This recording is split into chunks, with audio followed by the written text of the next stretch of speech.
नमस्कार साथियों, आप सभी का स्वागत है ब्राइट फ्यूचर विद उत्कर्ष पर। मैं हूं उत्कर्ष तिवारी, आप हैं मेरे साथ में। आज हम लोग देख रहे हैं भारतीय संविधान एवं राज्य व्यवस्था के अंतर्गत हम लोग देख रहे हैं भारतीय संविधान की विकास यात्रा, जिसको हम लोगों ने देखा था। इसके अंतर्गत हम लोगों ने देखा था कि भारतीय संविधान के विकास के जो चरण थे, इनको हम लोगों ने दो पार्ट में बांटा था।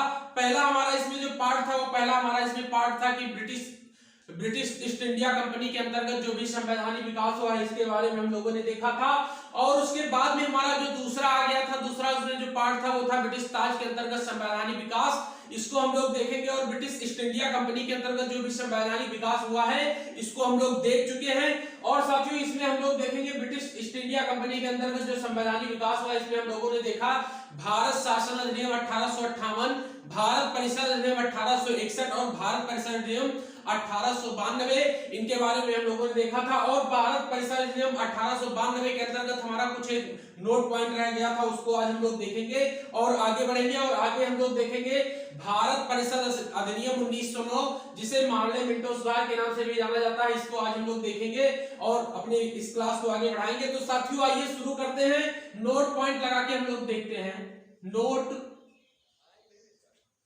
नोट लगा के हम लोग देखते हैं। भारत परिषद अधिनियम 1809, भारत परिषद अधिनियम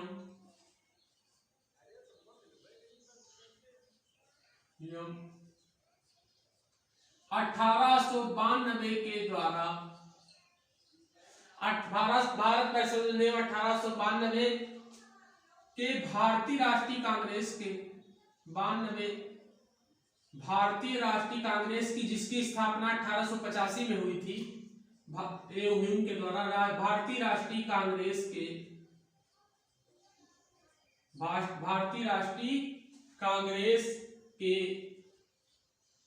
1889 से 1891 तक के अधिवेशनों 1889 से 1891 तक के अधिवेशनों को स्वीकार किया गया था,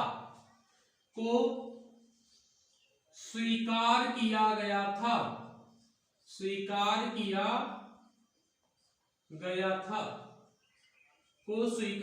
गया था।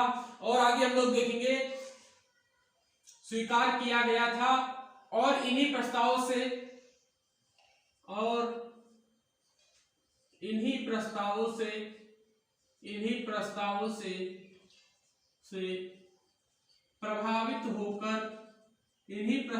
से प्रभावित होकर भारत परिषद अधिनियम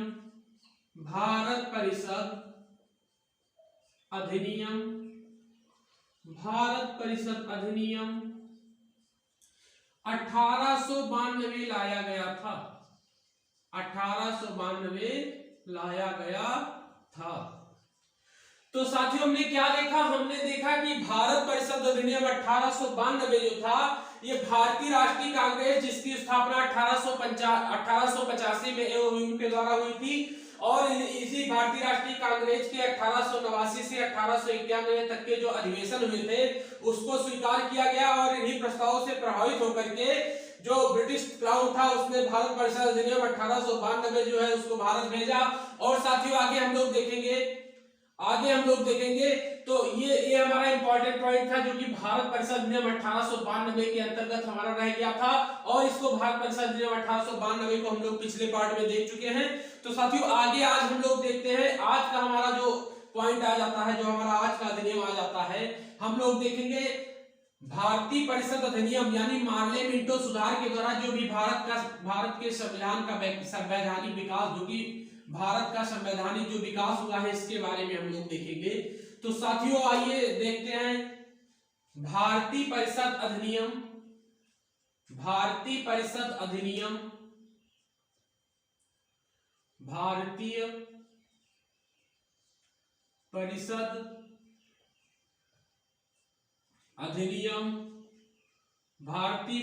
अधिनियम जिसे मार्ले मिंटो सुधार भी कहते हैं,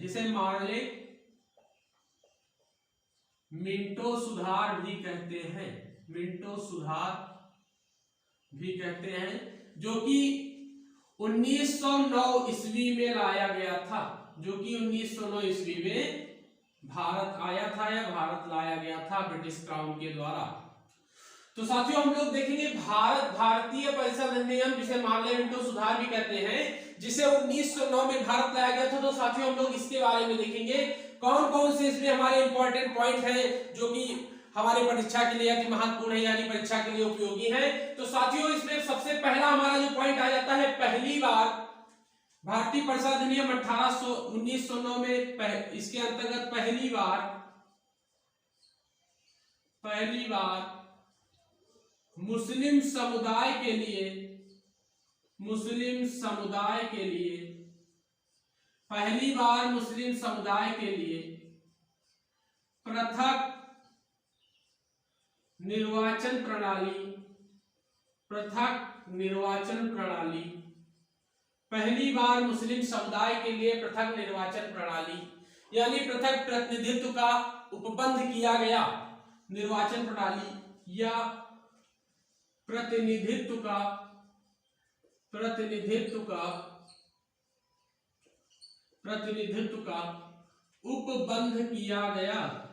उपबंध किया गया। तो साथियों हमने देखा कि भारतीय परिषद अधिनियम, जिसे मार्ले मिंटो सुधार के भी नाम से जानते हैं, जो कि 1909 ईस्वी में आया था, इसमें पहली बार मुस्लिम समुदाय के लिए प्रथम निर्वाचन या प्रतिनिधित्व का उपबंध किया गया।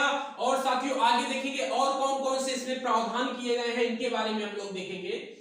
इसके अंतर्गत प्रतिनिधित्व का उपबंध किया गया। इसके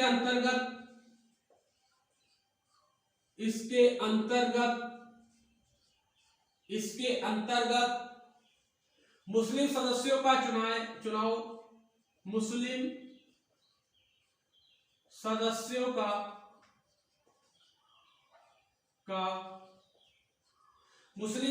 का चुनाव मुस्लिम मतदाता ही कर सकेंगे।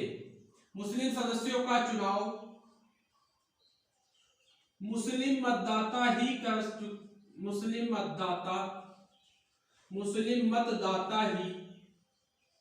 सकेंगे। मुस्लिम मतदाता ही कर सकेंगे। और साथियों आगे इसी के बारे में आगे हम लोग देखेंगे। भारत सरकार अधिनियम के तहत भारत सरकार अधिनियम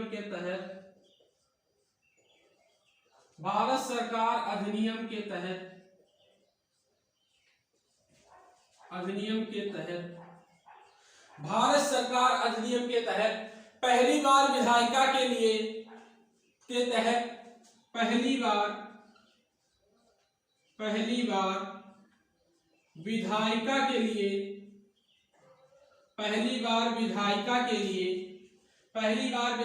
के लिए यानी विधायिका में कुछ निर्वाचित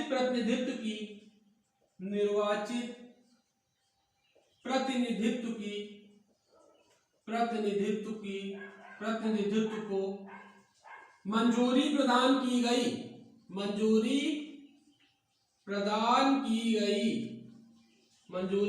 की गई। तो साथियों हमने देखा भारत परिषद अधिनियम 1909, जिसे मार्ले मिंटो सुधार के भी नाम से जानते हैं, पहली बार इसने मुस्लिम समुदाय के लिए पृथक निर्वाचन प्रणाली या प्रतिनिधित्व का उपबंध किया गया। इसके अंतर्गत मुस्लिम सदस्यों का चुनाव मुस्लिम मतदाता ही करेंगे, यानी इसमें इस प्रकार के उपबंध किया गया कि जो भी विधायिका के अंतर्गत जो भी सदस्य चुन करके आएंगे, इनका जो चुनाव होगा वो मुस्लिम मतदाता ही करेंगे, यानी मुस्लिम सिर्फ मुस्लिम को ही वोट देंगे, यानी अपना जो सदस्य बनाएंगे मुस्लिम को ही बनाएंगे। और जो मुस्लिम सदस्य जो बनेंगे उनको जो वोट प्राप्त होगी वो सिर्फ मुस्लिमों के द्वारा प्राप्त होगी। और भारत सरकार अधिनियम के तहत पहली बार विधायिका में कुछ निर्वाचित प्रतिनिधित्व को शामिल करने की मंजूरी प्रदान की गई। और आगे हम लोग देखेंगे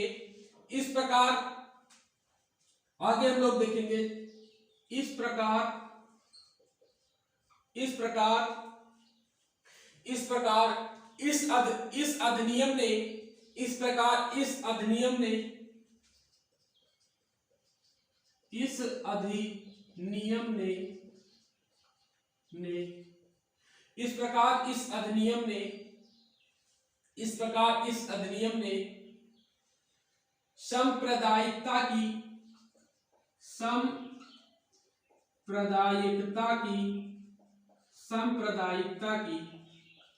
वैधानिक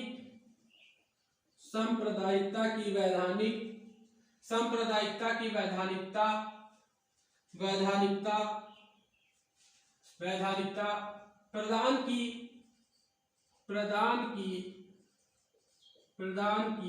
और लॉर्ड मिंटो इंपॉर्टेंट लगा के देखेंगे हम लोग, और लॉर्ड मिंटो को सांप्रदायिकता का जनक कहा जाता है।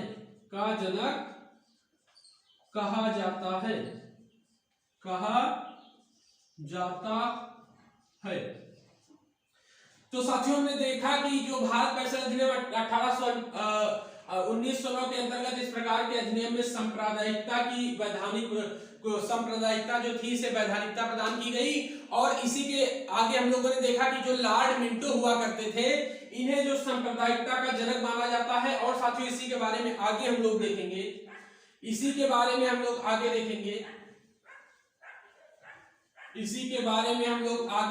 आगे और कौन कौन से उपबंध किए गए हैं जो हमारे परीक्षा के पॉइंट ऑफ व्यू से काफी महत्वपूर्ण हैं। साथियों आगे हम लोग देखेंगे, अगला हमारा जिसमें पॉइंट आ जाता है वो आता है कि भारतीयों को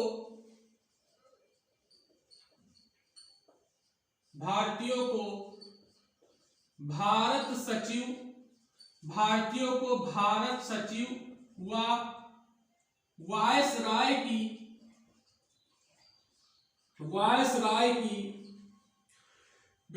की जो विधान परिषद हुआ करती थी, वायसराय की विधान परिषद के अंतर्गत वायसराय की विधान परिषद यानी गवर्नर जनरल की कार्यकारी परिषद में नियुक्ति की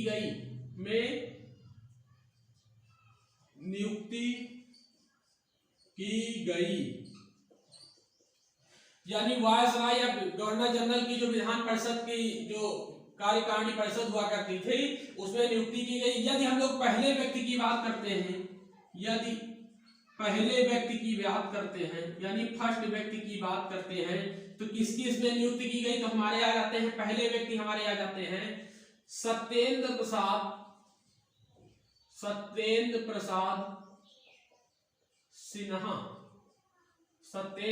सिन्हा जो कि वायसराय की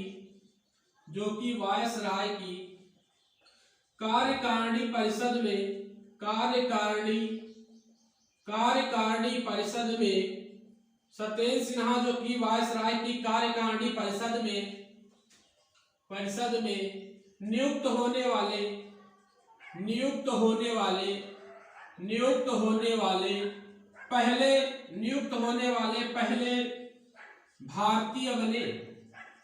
भारतीय बने। तो साथियों हमने देखा कि भारत परिषद अधिनियम 1916 के अंतर्गत जो मार्ले मिंटो सुधार के नाम से भी जिसे जानते हैं, इसके अंतर्गत भारतीयों को भारत सचिव और वायसराय की विधान परिषद में इनकी नियुक्ति की गई। और यदि हम पहले यानी फर्स्ट व्यक्ति की बात करते हैं तो सत्येंद्र प्रसाद सिन्हा जी थे। सत्येंद्र प्रसाद सिन्हा जी जो कि इनको वायसराय की कार्यपालिका जो परिषद हुआ करती थी इसमें इनकी नियुक्ति की गई, यानी नियुक्त होने वाले पहले भारतीय थे। ये हमारा इंपॉर्टेंट पॉइंट यहाँ पर आ जाएगा। और साथियों आगे हम लोग देखेंगे और कौन कौन से इसमें उपबंध किए गए हैं, तो आगे हम लोग देखेंगे नियुक्त की गई भारतीय बने। और अगर हम लोग सत्येंद्र प्रसाद सिन्हा जी की बात करते हैं तो ये सबसे पहले भारत के विधिक सदस्य के रूप में थे, यानी विधि सदस्य के रूप में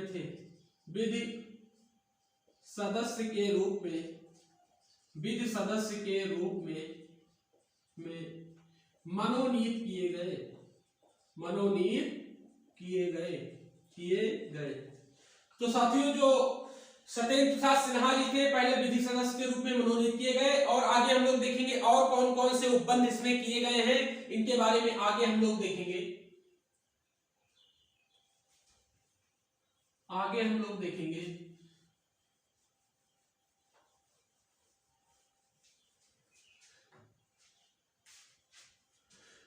बाद में हमारा जो पॉइंट आ जाता है केंद्रीय और प्रांतीय बजट पर,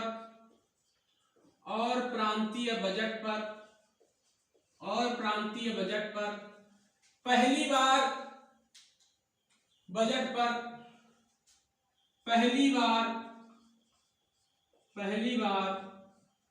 बहस हुआ, वाद विवाद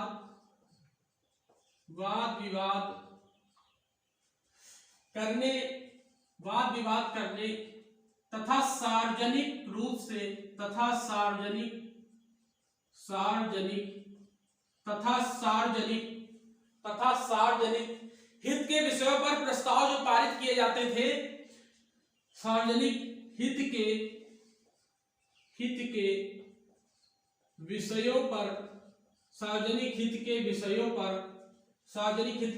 पर प्रस्ताव पेश करने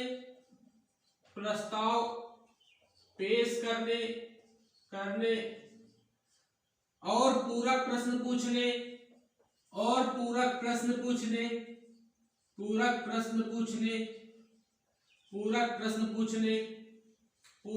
पूछने तथा मतदान का अधिकार यानी मतदान करने का जो अधिकार था, मतदान का अधिकार प्रदान किया गया।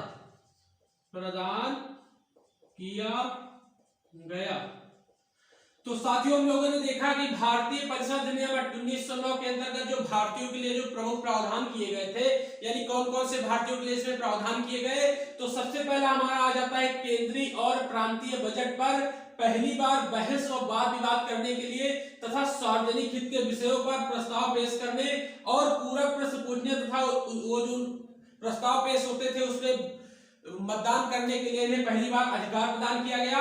और आगे देखेंगे और कौन कौन से इसमें प्रावधान किए गए। प्रांतीय विधान परिषदों, इंपॉर्टेंट पॉइंट हमारा आ जाएगा, प्रांतीय विधान परिषदों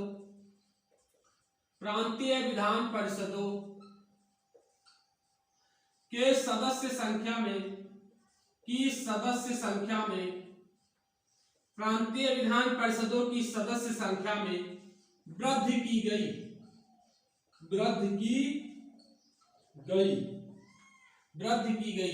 और आगे इस अधिनियम के द्वारा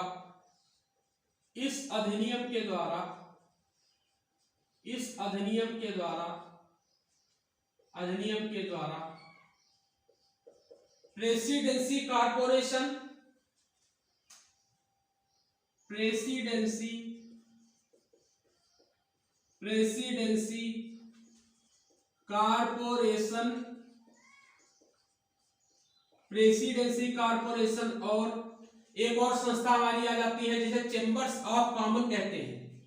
और chambers of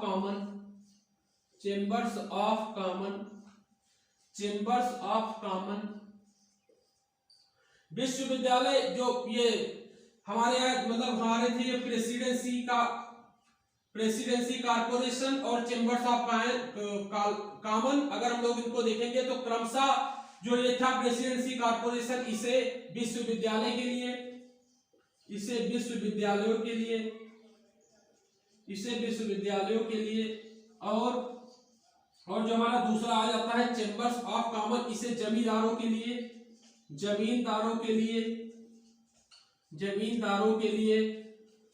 chambers of common जो कि जमींदारों के लिए अलग प्रतिनिधित्व की व्यवस्था की गई, अलग प्रतिनिधित्व की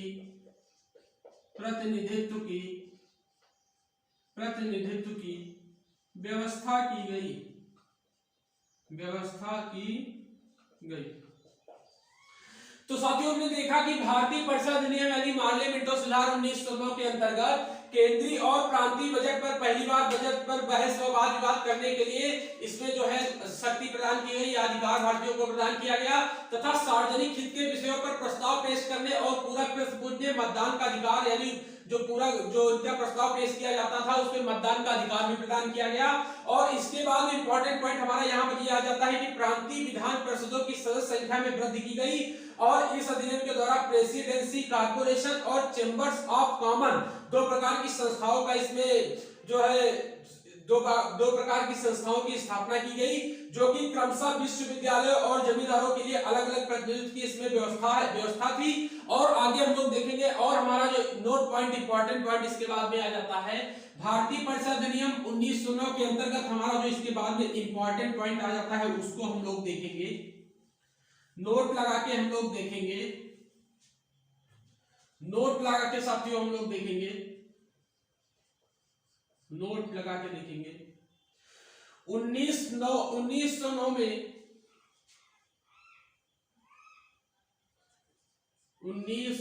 में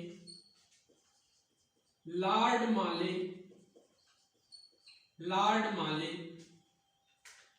मार्ले जो कि इंग्लैंड से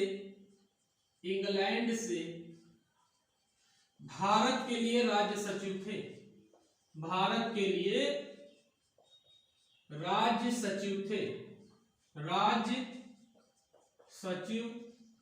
थे। और अगर हम लोग मिंटो की बात करते हैं, लॉर्ड मिंटो 1909 के समय यानी तत्कालीन उस समय के लॉर्ड मिंटो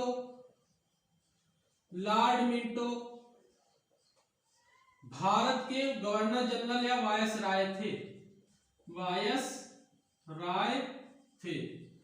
तो साथियों हम लोगों ने देखा कि भारत परिषद अधिनियम 1909 के अंतर्गत, जिसे मार्ले मिंटो सुधार के भी नाम से जानते हैं, इसमें 1909 में लॉर्ड मार्ले जो हुआ करते थे इंग्लैंड की ओर से, जो कि भारत के राज्य सचिव हुआ करते थे, और लॉर्ड मिंटो जो हुआ करते थे भारत के उस समय के तत्कालीन वायसराय हुआ करते थे। तो साथियों इसी के साथ आज का हमारा जो ये टॉपिक है यहीं पर समाप्त होता है। कल मिलते हैं हम लोग इसके अगले पार्ट के साथ, और कल हम लोग मिलते हैं इसी के अगले पार्ट के साथ, जिसमें हम लोग देखेंगे भारत परिषद अधिनियम 1919। और साथियों अगर आपको हमारा वीडियो पसंद आया हो तो आप इसे लाइक करें, चैनल को सब्सक्राइब करें तथा अपनी प्रतिक्रियाएं हमारे कमेंट बॉक्स में पिन करें और इसे अधिक से अधिक मित्रों के साथ में शेयर करें। और हमारी रेगुलर कक्षाएं जो चल रही है उनका आप लोग आनंद लें और उनके बारे में जानकारी एकत्रित करें। तब तक के लिए धन्यवाद।